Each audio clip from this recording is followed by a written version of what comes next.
नमस्कार, आप देख रहे हैं हरियाणा भारत। मैं हूं आपके साथ सृष्टि पांडे। नजर डालेंगे सुर्खियों पर। हरियाणा की जनता को पीएम ने दी सौगात। पीएम आवास योजना के तहत जानी मानी कॉलोनियों में मिलेंगे सस्ते मकान।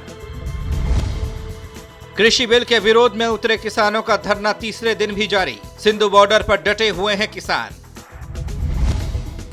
किसानों का कृषि बिल पर प्रदर्शन जारी। इस बीच सुखदेव ढाबे के मालिक किसानों को मुफ्त में खिलाएंगे खाना।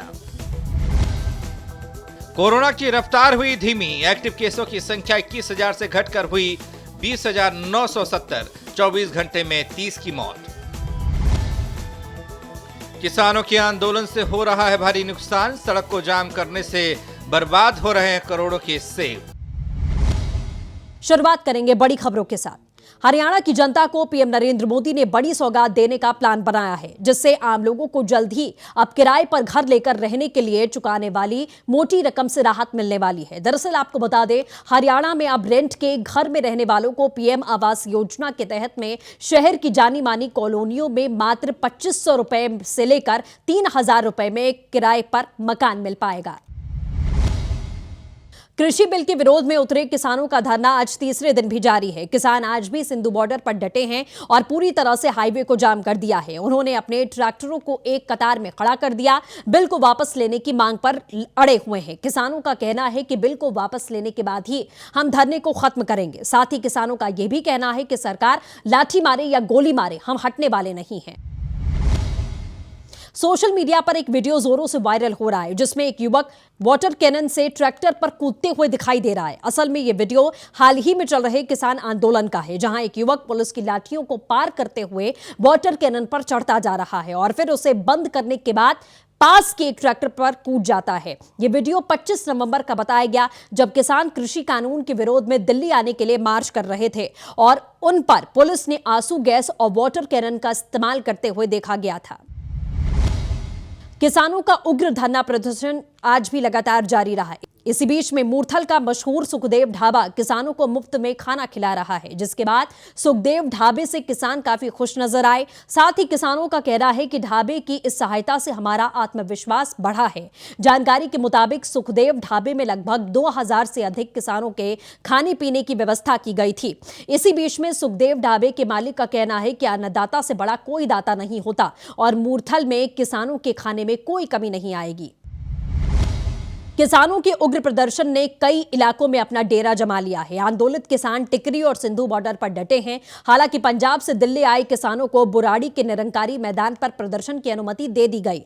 दिल्ली सरकार ने कहा कि किसान बुराड़ी के निरंकारी ग्राउंड पर प्रदर्शन कर सकते हैं, लेकिन दिल्ली में एंट्री करने पर पाबंदी लगाई गई। वहीं मामले पर किसानों का कहना है कि इतनी दूर से दिल्ली को घेरने आए हैं, न कि दिल्ली में घिर जाने के लिए आए हैं।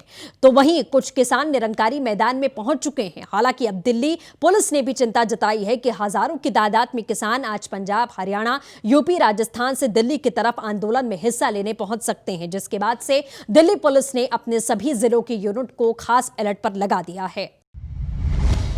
बिल के विरोध में उतरे किसानों का आंदोलन अपने चरम पर पहुंच चुका है। हालांकि इस बीच पुलिस प्रशासन और किसानों के बीच में तनाव की परिस्थिति है। पुलिस ने रुक रुक कर किसानों पर आंसू गैस के गोले और वाटर कैनन से पानी की बौछारें की। साथ ही बैरिकेडिंग और ट्रकों को खड़ा करके किसानों को रोका, लेकिन पुलिस प्रशासन अपनी कोशिशों में नाकाम रहा। किसान सोनीपत की ओर से निकल गए और इसी बीच में किसानों को धारा 144 के बारे में बताया गया, लेकिन किसानों ने किसी की नहीं सुनी और आगे बढ़ते चले गए, जिसके बाद सेक्टर 29 थाने में तैनात सिपाही निशांत ने किसानों पर कानून उल्लंघन के चलते 7 धाराओं में एफआईआर लिखी। दूसरी तरफ केंद्रीय कृषि मंत्री नरेंद्र सिंह तोमर ने भी किसानों से आंदोलन खत्म करने की अपील की। कोरोना महामारी और ठंड को ध्यान में रखकर प्रदर्शन रोक देना चाहिए, ये बात कही है। राज्य में कोरोना की रफ्तार पर भी लगाम लगनी शुरू हो चुकी है। आपको बता दें, दरअसल गुरुवार के आंकड़ों के मुकाबले शुक्रवार को मरीजों की संख्या में कमी देखी गई। गुरुवार को एक्टिव केसेस की संख्या 21,000 को पार करती हुई देखी गई, तो वहीं शुक्रवार को एक्टिव केसेस की संख्या 20,970 ही दर्ज की गई, जिनमें 415 मरीज सीरियस दर्ज किए गए, 52 मरीज वेंटिलेटर पर हैं और 363 ऑक्सीजन सपोर्ट सिस्टम पर हैं। साथ ही 24 घंटों में अब तक महामारी से 30 लोगों ने अपनी जान गंवा दी है। कृषि कानूनों के विरोध में किसानों के आंदोलन के चलते काफी नुकसान हो चुका है। अगर अभी भी आंदोलन नहीं रुका तो भारी नुकसान हो सकता है। दरअसल प्रदर्शन के बीच में सेबों से लदे 600 ट्रक फंस गए हैं, जो कि दिल्ली के लिए रवाना हुए, जिसके बाद अब सेबों के बागान मालिकों से लेकर बिचौलियों तक के लिए परेशानी हो गई है, क्योंकि अब 60 करोड़ रुपए के सेब खराब होने लगे हैं, जबकि ट्रक में रखने के बाद में 3 से 4 दिन के अंदर सेबों को मंडी पहुंचाना होता है। सेब पहुंचने से ज्यादा समय लगने के कारण खराब होने लगे हैं। इसी के साथ हरियाणा भारत में बस इतना ही। नमस्कार।